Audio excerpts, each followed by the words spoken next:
Hello नमस्कार, good morning, सुप्रभात प्यारे साथियों। स्वागत है आपका धर्माराम फिजिक्स यूट्यूब चैनल के 0 to हीरो बैच में, जिसमें हम डिस्कस करते हैं 12th क्लास की फिजिक्स। बिल्कुल free of cost regular classes आपको प्रोवाइड की जा रही है, इसीलिए ज्यादा से ज्यादा दोस्तों में इस बैच को शेयर करें ताकि हर एक विद्यार्थी इसका फायदा उठा सके। और एक सब्सक्राइब जरूर करवाएं अपने दोस्त से इतनी शानदार प्लेलिस्ट तैयार करने के लिए। और ये शुरू से लेकर लास्ट तक चलने वाली है, तो अभी से आप हमारे साथ जुड़ सकते हो, रेगुलर क्लासेस ले सकते हो। आज हम पढ़ने वाले हैं बिंदु आवेश के कारण विद्युत विभव। इससे पहले वाले लेक्चर में हमने विद्युत विभव पढ़ लिया है, विद्युत विभवांतर पढ़ लिया है और स्थिर विद्युत की स्थितिज ऊर्जा को कंप्लीट कर लिया है। यदि आपने नहीं देखा है तो प्लेलिस्ट में जाकर देख सकते हो। आज हम सीखते हैं कि बिंदु आवेश के कारण विद्युत विभव। ये वैसे ही है जैसे हमने विद्युत क्षेत्र की तीव्रता पढ़ते हैं। वहां पर पिछले लेक्चर जो चैप्टर था, चैप्टर फर्स्ट, उसमें हमने क्या पढ़ा था? बिंदु आवेश के कारण विद्युत क्षेत्र की तीव्रता। यहां पर बिंदु आवेश के कारण विद्युत विभव कैलकुलेट करेंगे। तो सबसे पहले जैसे आवेश है, ये आवेश है। अब आवेश का ये क्या है? क्षेत्र है। इस क्षेत्र में एक अन्य आवेश, जैसे ये इसका क्षेत्र हो गया, एक अन्य आवेश है क्यू नोड। इस क्षेत्र से इसके बाहर जो भी है इसके लिए अनंत है, यानी कि इस क्षेत्र से, विद्युत क्षेत्र से बाहर जो भी है ये इस आवेश के लिए इनफाइनाइट है। अब देखिए, एक आवेश है, इसको इस विद्युत क्षेत्र में किसी बिंदु P तक लेकर आना है।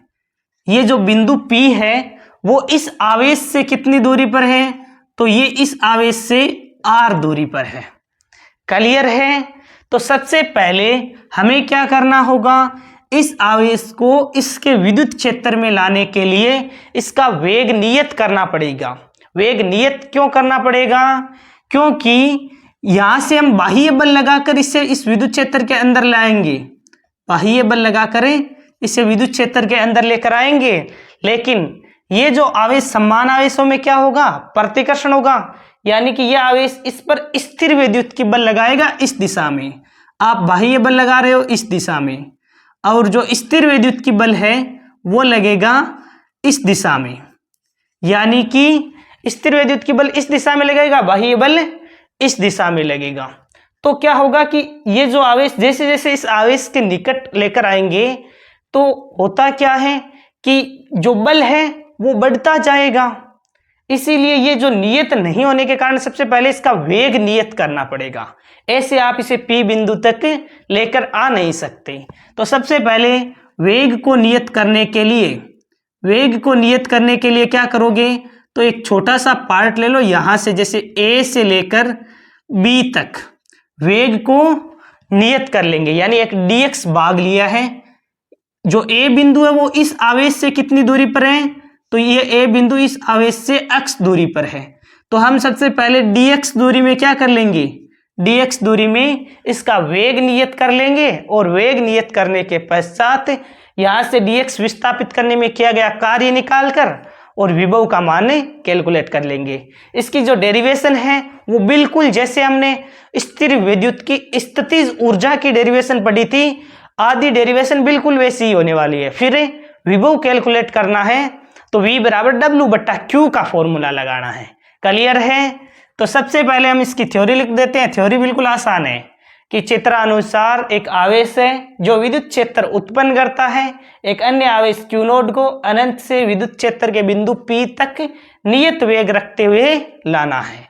तो यही लिखते हैं, चित्रानुसार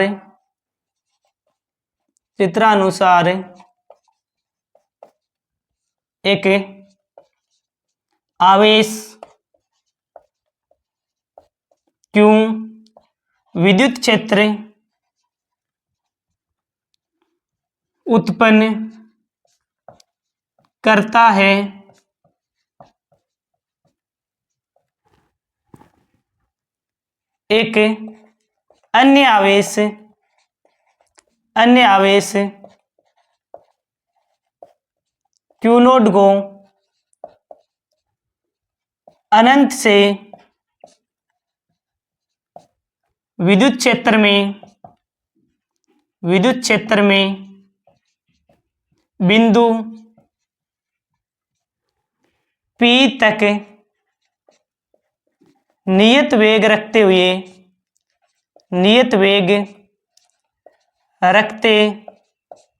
हुए लाना है। माना किसी क्षण आवेश Q नोड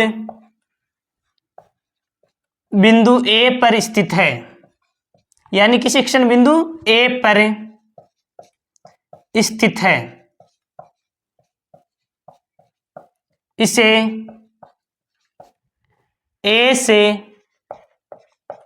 B तक dx विस्थापित करने में कृतकार्य।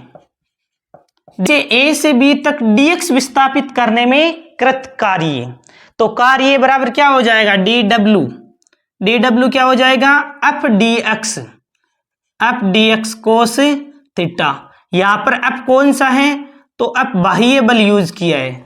जो बाह्य बल है वो तो इस दिशा में है, जैसे बाह्य बल तो हो गया इस दिशा में, और dx विस्थापित किया वो हो गया यहां पर इस दिशा में। तो कोण कितना हो गया, कोण हो गया 180 डिग्री। क्लियर है, तो थीटा के स्थान पर कितना लिखेंगे, 180। तो अप बाह्य dx कोस 180 का मान कितना होता है, तो -1। तो यहां पर मैं डायरेक्ट लिख देता हूं, यहां पर माइनस लगा देता हूं। कोस 180 का मान कितना होता है, -1। क्लियर है। अब ध्यान देना, जो बाह्य बल है वो और स्थिर विद्युत की बल है, इनका परिमाण क्या है, बराबर है। बाह्य बल अप बाह्य बल और अप स्थिर विद्युत की बल, इन दोनों का परिमाण बराबर है, हालांकि दिशा विपरीत है। यानी कि अप बाह्य बल इस प्रकार, जो अप बाह्य बल है और अप स्थिर विद्युत की बल है, इनकी दिशा विपरीत है। दिशा क्या है, विपरीत है, लेकिन परिमाण दोनों का बराबर है। परिमाण कितना है, तो k ये आवेश है, Q नोड आवेश हमने माना है कि माना किसी क्षण आवेश Q नोड बिंदु A पर स्थित है, यानी A बिंदु यहां से इस आवेश से कितनी दूरी पर है, अक्ष दूरी पर है। तो परिमाण क्या हो जाएगा, k Q1 Q2 बटा r²। Q1 का मान कैपिटल Q, Q2 का मान Q नोड यानी कि ये लो Q2 अपॉन r²। r क्या होती है, आवेशों के मध्य की दूरी। इस आवेश और ये जो Q नोड आवेश पहले A पर स्थित है ना, तो यहां से यहां तक की दूरी कितनी है, अक्ष है, क्योंकि A बिंदु है वो इस आवेश से अक्ष दूरी पर स्थित है। क्लियर है, तो k Q1 Q2 बटा r² यानी कि x²। क्लियर है। अब देखिए, हमें मान रख देना है अब बाह्य बल के स्थान पर, हमें बाह्य बल का नहीं पता, लेकिन स्थिर विद्युत की बल का तो मान पता है, k Q1 Q2 बटा r², वो भी कूलाम के नियम से। तो ये मान यहां पर रख दो आप, dw बराबर माइनस अब बाह्य बल के स्थान पर क्या लिखोगे, k Q नोड बटा x² dx। क्लियर है। अब देखिए, अब हमने विभव का फॉर्मूला पढ़ा है। V बराबर क्या होता है, V बराबर होता है W बटा Q। V बराबर क्या होता है, W बटा Q। तो W के स्थान पर ये मान रख देना और Q के स्थान पर ये मान रख देना। तो यहां पर वैल्यू रखो, dV बराबर dW के स्थान पर ये वैल्यू है जैसे कि जैसे रख दो, माइनस का k Q नोड बटा x² dx, और अपोन में क्या आएगा, तो अपोन में आएगा Q नोड। अब देखो, Q नोड से Q नोड कैंसिल हो जाएगा, इस Q नोड से तो ये Q नोड कैंसिल हो जाएगा। क्लियर है। तो dV बराबर क्या आ जाएगा, माइनस का k Q बटा x² dx। क्लियर है सबको। अरे ये मत समझना कि ये ऊपर मल्टीप्लाई होगा, ऐसा नहीं है। इसके नीचे देखो आप 1 मानो, तो 1 सबसे ऊपर मल्टीप्लाई हो जाता है, ये इससे गुणा हो जाता है। तो क्यू नोड से तो क्यू नोड वैसे भी कैंसिल हो गया है, रहा क्या है के क्यू बटा एक्स स्क्वायर डी एक्स। अब हमें क्या करना है, हमें करना है समाकलन। हमें अब क्या करना है, दोनों तरफ समाकलन करना है। D V equal to minus का के क्यू तो देखो कॉन्स्टेंट है तो इसे तो बाहर ले लो, 1/x² dx। क्लियर है, जो कांस्टेंट होता है समाकलन में उसे बाहर ले लेते हैं, 1/x² dx। लिमिट कितनी लगाओगे, तो लिमिट ध्यान रखना हमें आवेश को लाना कहां तक है, ये a से b तक तो हमने किस लिए किया है, dx विस्थापित तो इसलिए किया है ताकि वेग नियत हो जाए, क्योंकि बिना वेग नियत किए तो हम यहां तक ला नहीं सकते, और जैसे जैसे निकट आएगा तो इस पर बल भी तो ज्यादा लगेगा, इसीलिए हमने सबसे पहले dx विस्थापित किया है। अब देखो हमें क्या करना है, r दूरी तक लेकर आना है, यानी r दूरी पर इस आवेश से r दूरी पर बिंदु P स्थित है, इस P बिंदु तक इस आवेश को लेकर आना है। तो पहले हमने यहां से यहां तक विस्थापित कर दिया है, तो हमें क्या करना होगा, डायरेक्ट अब लिमिट लगानी होगी अनंत से लेकर और r तक की, अनंत से r तक की। क्यों लगानी है, क्योंकि अनंत से लेकर हमें r दूरी तक लेकर आना है, तो ये हमने लिमिट लगा दी है। 1 dv का समाकलन तो v होता है, ये लो v लिख दिया है, क्लियर है, और माइनस का के क्यू। अब देखो 1/x² का समाकलन क्या होता है वो समझो, यहां पर समझते हैं। देखो x की पावर n का समाकलन क्या होता है, तो x की पावर n dx का समाकलन होता है x की पावर n+1 बटा n+1 प्लस में c। तो फॉर्मूला होता है x की पावर n+1 बटा n+1। क्लियर है, तो यहां पर हमारे पास क्या है, हमारे पास है 1/x²। देखो एक एक पॉइंट को मैं क्लियर करवा रहा हूं। 1/x² है, ऊपर जाएगा तो क्या हो जाएगा, x की पावर -2 dx, तो हो जाएगा x की पावर n+1 यानी -2 + 1 बट्टा -2 + 1। क्लियर है, तो आप देखिए -2 + 1 की पावर कितना हो जाएगा, -1 अपॉन में -1, तो ये हो जाएगा -1/x। क्लियर है, कांस्टेंट c तो वैसे भी कैंसिल हो जाएगा, तो लगाने की आवश्यकता नहीं है। तो x की पावर n का फॉर्मूला x की पावर n+1 बटा n+1 होता है। हमें समाकलन देखो कांस्टेंट पद होता है, उसे समाकलन में हम ले लेते हैं बाहर, तो के क्यू को हमने ले लिया बाहर, 1/x² रहा है, 1/x² रहा है, तो x² है तो ऊपर जाएगा तो माइनस की 2 पावर आ जाएगी। क्लियर है, x की पावर n का फॉर्मूला n+1 बटा n+1, -2 + 1 हो गया -1, -2 + 1 हो गया -1। अब माइनस की 1 पावर है, इसे तो आप नीचे भी ले जा सकते हो, 1/x लिख सकते हो, वो भी माइनस का, तो यहां पर लिख देते हैं। ये दो क्लियर हो गया ना, एक बार के लिए यहां पर इनफाइनाइट से r तक 1/x² dx। अब हमने जैसे ही समाकलन किया, यहां पर क्लियर स्पष्ट दिखाई दे रहा होगा आपको, तो माइनस का के क्यू, और इसका समाकलन करने पर क्या आया था, -1/x।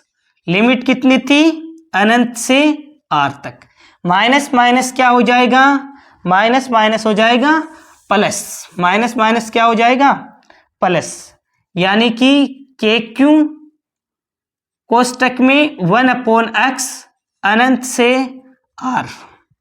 अब सबसे पहले हमने समाकलन करना होता है, फिर लिखनी होती है लिमिट। लिमिट का मतलब पहले अपर लिमिट रखो, जो भी जैसे x का पद है तो पहले x के स्थान पर अपर लिमिट यानी कि r लिखो, इसके स्थान पर कोई दूसरी लिमिट है तो दूसरी लिमिट रखनी होती है। उसमें से घटाना होता है लोअर लिमिट, यानी कि नीचे कितना है, इनफाइनाइट है, तो इसमें से माइनस में 1/∞ करेंगे। बिल्कुल इजी है, एक बार समझोगे तो आसानी से समझ में आ जाएगा। मैथ्स में आपके समाकलन की पूरी प्रश्नावली आएगी, ठीक है ना। के क्यू को तो बाहर ले लिया।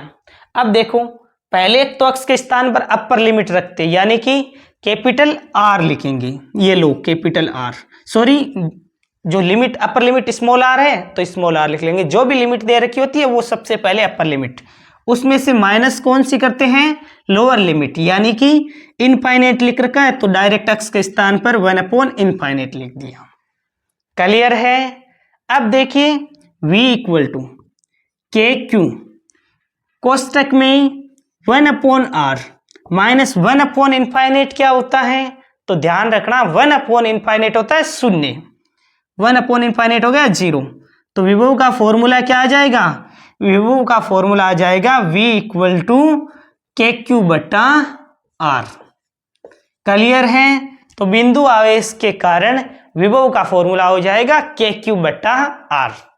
क्लियर है। हर एक विद्यार्थी को अच्छी तरीके से क्लियर हुआ होगा। यदि ये वीडियो पसंद आ रहा है ना तो एक लाइक और एक सब्सक्राइब जरूर कराएं। जो भी विद्यार्थी इस वीडियो को देख रहे हैं एक दोस्त में शेयर जरूर करना। अब एक बार के लिए मैं वापस समझा देता हूं इस डेरिवेशन को और उसके बाद में आगे बढ़ते हैं। सबसे पहले हमें बिंदु आवेश के कारण विद्युत विभव का मान ज्ञात करना था। तो सबसे पहले बिल्कुल वैसे ही जैसे स्थिर विद्युत की स्थितिज ऊर्जा की डेरिवेशन निकाली थी, सेम वैसे ही है इसकी आधी डेरिवेशन, तो बस यहां से थोड़ा सा चेंज होता है।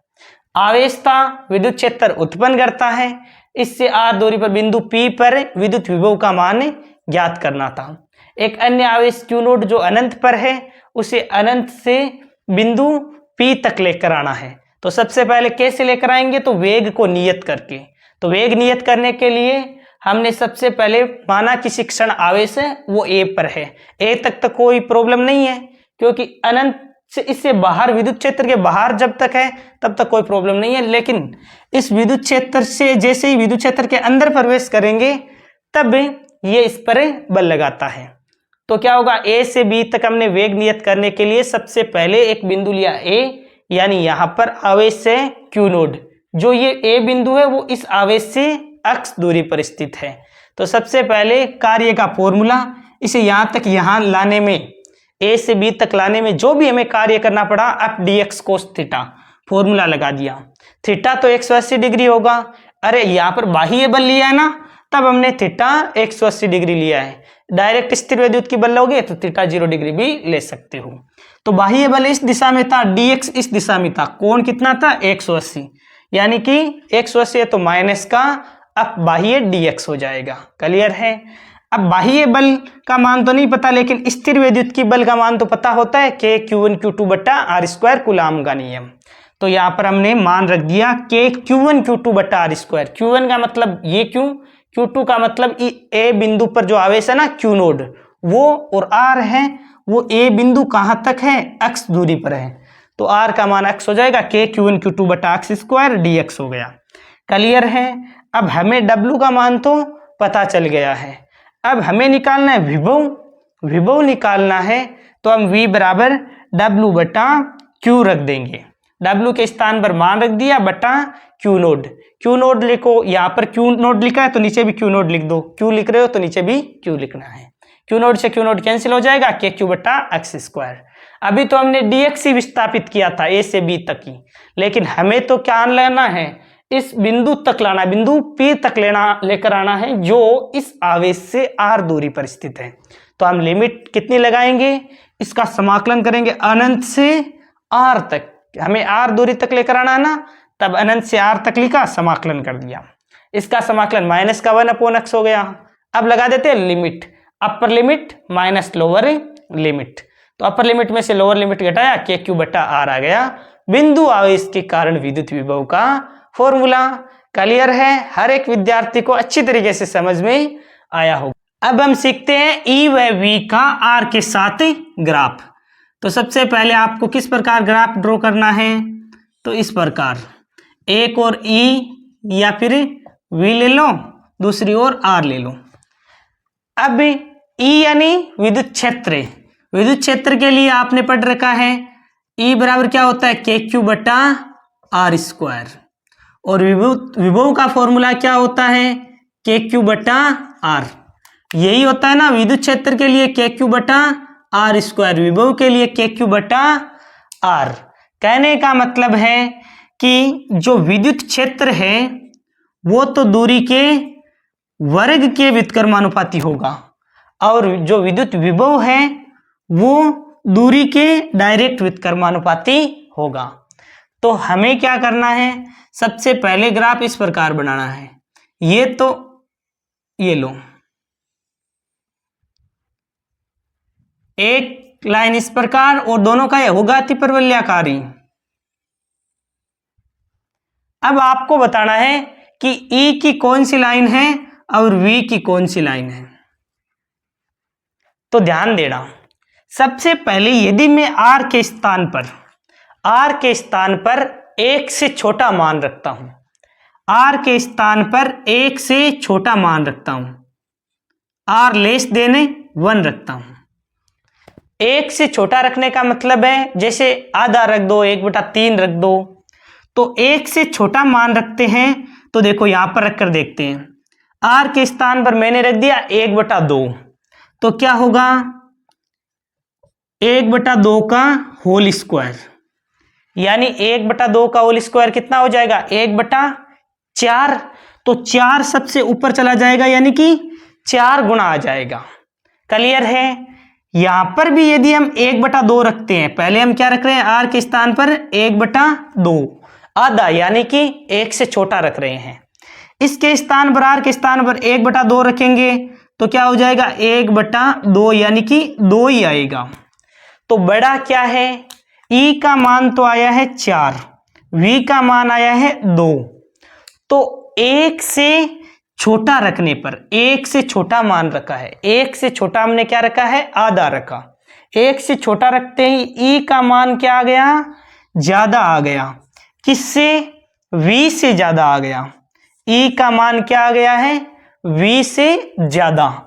अब देखो ग्राफ में देखो कि 1 से छोटे के लिए बड़ा कौन होता है, ई बड़ा होता है और वी छोटा होता है। यानी कि इस वाले पॉइंट पर आप देखो 1 से छोटे के लिए ये तो क्या है, वैल्यू कम है, और ये जो ब्लैक वाली लाइन है इसकी वैल्यू क्या है, अधिक है। तो अब बता सकते हो ई का मान कितना है और वी की मान वाली रेखा कौन सी है। तो अब तो आप स्पष्ट देख रहे होंगे, 1 से छोटा यानी 1 से छोटा आधा रखा, जैसे आपने आधा रखा तो आपने देखा ई आ गया अधिक, तो ई अधिक होना चाहिए, यानी ये तो इतनी दूरी है, ये वाली रेखा है इतनी दूरी है, ई का मान यहां तक, यानी कि ये जो रेखा है वो तो है ई की। क्लियर है। और ये रेखा है वो किसकी है, वी की, क्योंकि 1 से छोटे के लिए ई का मान अधिक होना चाहिए और वी का मान है वो कम होना चाहिए। आप देख पा रहे हैं वी का मान तो देखो यहां पर कम है, इतनी दूरी पर ही है, ई का मान देखो अधिक है, इतनी दूरी पर है। क्लियर है ना। ऐसे नंबर डिसाइड कर लिया करो, 1 2 3 4 इस प्रकार देखोगे ना, जैसे मैं यहां पर लिख देता हूं, जैसे 1 2 3 4 5 6। तो अब देखो ई का मान तो 6 आया है, जबकि वी का मान 3 ही आया है 1 से छोटे के लिए। क्लियर हो गया। इसी प्रकार यदि हम इस वाले पॉइंट पर देखें, ये वाला पॉइंट है, यहां पर क्या है, r बराबर 1 है। r बराबर 1 रखोगे तो इस वाले समीकरण में रखकर देखो, r के स्थान पर 1 रखो तो 1 का स्क्वायर कितना होता है 1, यानी e का मान भी 1 आएगा। r के स्थान पर 1 रखोगे, 1 में 1 का भाग लगाओगे तो v का मान भी 1 आएगा, यानी r बराबर 1 पर क्या होगा, e और v है वो बराबर होंगे। क्लियर है। यहां पर क्या था, 1 से छोटा रखा था, जैसे आधा रखा था तो आपको पता चल गया ई का मान 4 आ रहा था, वी का मान 2 ही आ रहा था, ई का मान अधिक था किससे, वी से। लेकिन r बराबर 1 रखा तो ई और वी बराबर आ गया। तो इस वाले पॉइंट पर क्या है, इस वाले पॉइंट पर ई और वी दोनों का मान बराबर है। क्लियर है। इसी प्रकार इससे आगे देखते हैं, 1 से बड़ा मान रखते हैं। जैसे अब मान रख दो, r के स्थान पर 2 मान रख देते हैं, 1 से बड़ा है, r का मान है इस वाले पॉइंट पर 1 से बड़ा लेते हैं, तो 1 से बड़ा यानी कि 2 ले लिया, रखो यहां पर r के स्थान पर 2 रखा तो e का मान कितना आएगा, 1/2 का स्क्वायर कितना होता है 4, 1/4 आ गया। v का मान कितना होगा, 2 रखोगे तो यहां पर 1/2, तो e का मान कितना आया है, 1 में 4, 1/4 यानी कि 0.25, 1/2 का मतलब है 0.50, तो बड़ा क्या आ गया, v बड़ा आ गया। इसमें क्या आ जाएगा, e तो छोटा हो जाएगा 1 से बड़े के लिए और v आ जाएगा बड़ा। क्लियर है? तो यहां पर क्या होगा, देखिए v बड़ा है, v वाली लाइन कौन सी है, ये देखिए इसका मान अधिक है, इसका मान अधिक है और e छोटा है ना, तो देखो e का मान छोटा है। क्लियर है? यानी आप ऐसे रेखा खींचकर देख लो कि e यहां तक ही है जबकि v है वो यहां तक है, तो मान v का मान बड़ा हो गया, r का मान 1 से बड़ा हो तब। क्लियर है ना? ये ग्राफ समझ में आया क्या? एक बार फिर से समझा देता हूं कि विद्युत विभव कैसी राशि होती है, अदिश राशि होती है, यह भी ध्यान में रखना। विद्युत क्षेत्र की तीव्रता एक सदिश राशि होती है। बिंदु आवेश के कारण विद्युत क्षेत्र की तीव्रता का फॉर्मूला होता है KQ/R²। विद्युत विभव का फॉर्मूला होता है KQ/R, यानी कि विद्युत क्षेत्र की तीव्रता होती है दूरी के वर्ग के व्युत्क्रमानुपाती। क्लियर है? विद्युत विभव होता है दूरी के डायरेक्ट व्युत्क्रमानुपाती। क्लियर है?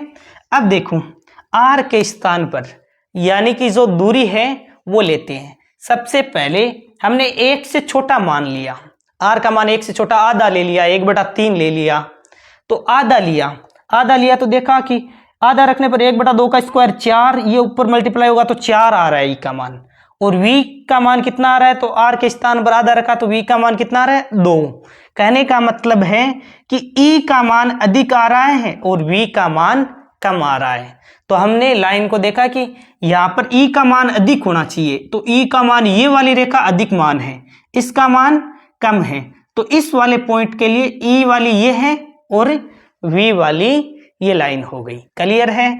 अब हमने बाकी पॉइंट पर भी चेक किया, जैसे e का मान r बराबर 1 रखने पर कितना आता है, तो r बराबर 1 रखोगे, 1 का स्क्वायर 1 होता है, तो e का मान भी 1 आ जाएगा, v का मान भी 1 आ जाएगा।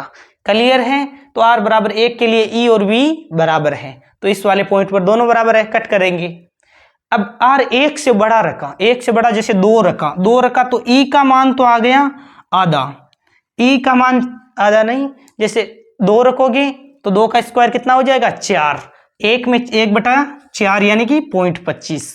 इसी प्रकार v का मान r के स्थान पर क्या रखोगे, 2 रखोगे तो 1/2, यानी कि v 1/2 बड़ा होता है या 1/4, ध्यान रखना 1/2 बड़ा होता है, तो आधा क्या होता है, बड़ा होता है, यानी 0.50 है, ये 0.25 ही है, तो v बड़ा हो गया और e छोटा हो गया। तो देख सकते हो यहाँ पर ग्राफ में भी ये जो v वाली लाइन है वो अधिक ऊपर है और e वाली लाइनें नीचे है। क्लियर है? आई होप ये वक्र है ग्राफ, आसानी से हर कोई नहीं समझ पाता है, रटते तो है ही, लेकिन मैंने आपको आसानी से समझा दिया किस लॉजिक से ये ग्राफ बना है। यदि वीडियो पसंद आ रहा है ना तो एक लाइक और एक प्यारा सा कमेंट जरूर करना, ठीक है ना? और प्रैक्टिस के क्वेश्चन सब कुछ मिलेंगे आपको यहाँ पर, बस आप एक सब्सक्राइब जरूर करना, क्योंकि जल्दी हमारे 1000 सब्सक्राइबर कंप्लीट हो जाएंगे यदि आप पूरा सपोर्ट करते हो तब। अब हम विद्युत विभव के लिए अध्यारोपण का सिद्धांत पढ़ लेते हैं। अब देखिए विद्युत विभव के लिए अध्यारोपण का सिद्धांत समझते हैं, एक एक पॉइंट को इसको साथ में डिस्कस कर लेते हैं। बिल्कुल ही आसान है, जैसे बिंदु आवेश के कारण विभव निकाला था वो तो एक आवेश के लिए निकाला था, यदि आवेशों का निकाय हो तो उससे संबंधित विभव क्या होगा, उन सभी विभव के योग के बराबर ही हो जाएगा। तो जैसे कोई आवेश है, किसी निकाय में आवेश है Q1, Q2, Q3, इस प्रकार Qn आवेश है, किसी निकाय में n आवेश है, इन आवेशों की इस बिंदु से दूरियां कितनी हैं, तो इस आवेश की r1 दूरी है, इस आवेश की दूरी r2 दूरी है, इसकी दूरी r3 है, इस प्रकार इसकी दूरी कितनी है, तो rn इसकी दूरी है। तो इस बिंदु पर इन सभी आवेशों के कारण विभव क्या होगा, इन सभी का योग कर दो, v = v1 + v2, अब विभव तो अदिश राशि है तो अदिश योग हो जाएगा इनका, v1 + v2 + v3 vn। तो थ्योरी लिख लो, बिल्कुल आसान है। माना किसी निकाय में आवेश क्रमशः Q1, Q2, Q3, Qn है, इनकी बिंदु P से दूरियां क्रमशः R1, R2, R3 और Rn है।